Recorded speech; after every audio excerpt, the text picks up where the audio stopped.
All right, so you're thinking about grabbing the Samsung Galaxy M35 5G for gaming. We've got a review here, and they put it through the ringer with Free Fire Max, BGMI, and even eFootball, so let's dive right in. Yeah, it's a mid-ranger, but the specs are pretty interesting.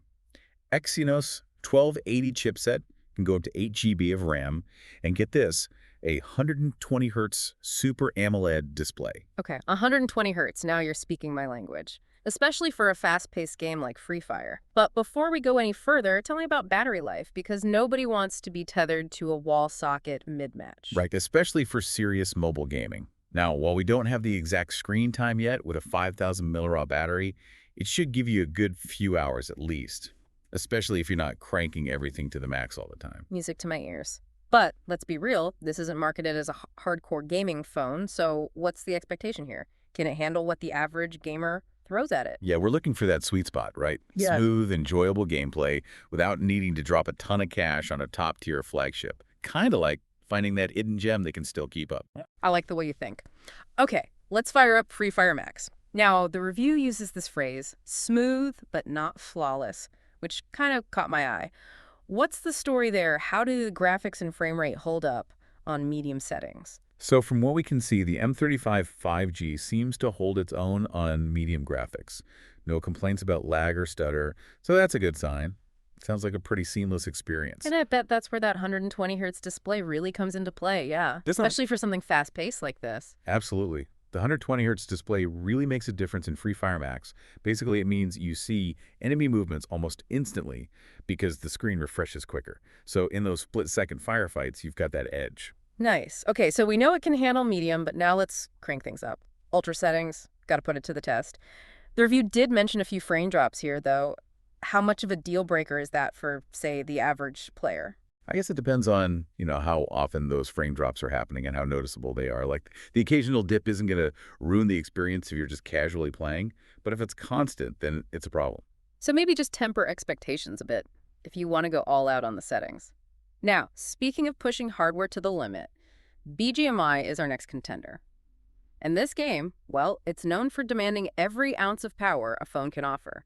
So what kind of FPS are we looking at? Balanced HD versus HDR Ultra. Let's compare. This is where things get interesting. On balanced HD settings, we're looking at a respectable 40-45 FPS, more than playable for most people. Yeah. But crank it up to HD Ultra, well, let's just say the M35 5G starts to feel it a little bit. Ah, those frame rate drops popping up again.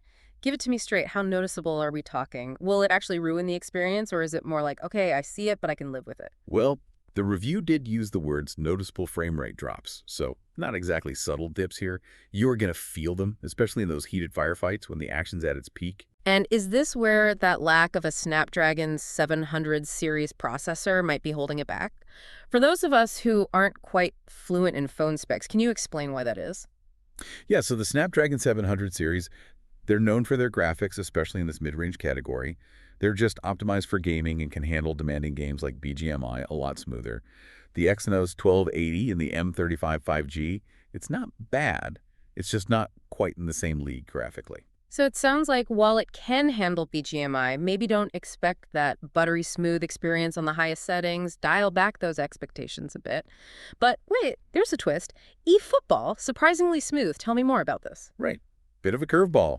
We're talking a solid 60 PIs on high graphics, which is pretty impressive. Seems like the M35 5G surprised us with this one. Okay, I'm genuinely curious. Why does eFootball perform so well when the other two seem to push the phone a bit harder? It all comes down to what the game demands.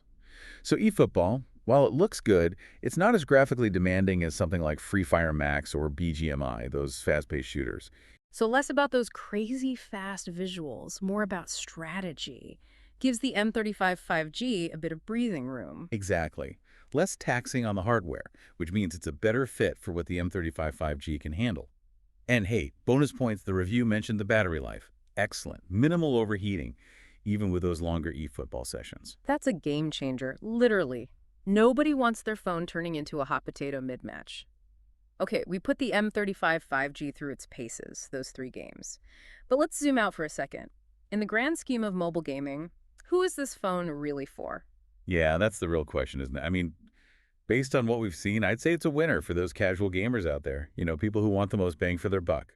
If you're all about enjoying games like Free Fire Max, eFootball without breaking the bank, this phone, definitely worth considering. But if you're trying to top those leaderboards in BGMI and need every single frame to be perfect, well, there might be some better options. Yeah, if you're all about that top-tier performance, especially for graphically intense games, maybe look at something with a bit more power under the hood, like those phones with the Snapdragon 700 series. Makes sense. Now, what about that game booster mode? Hype or actually helpful? Does it do what it says? Honestly, it's a pretty common feature now, and it's more of a little tune-up than a complete transformation. Yeah. Think of it as optimizing what's already there rather than like magically boosting performance. So yeah, it helps manage those background processes, can free up some resources, but it's not going to suddenly make your phone a gaming beast. Okay, so manage those expectations. But hey, a nice little bonus nonetheless.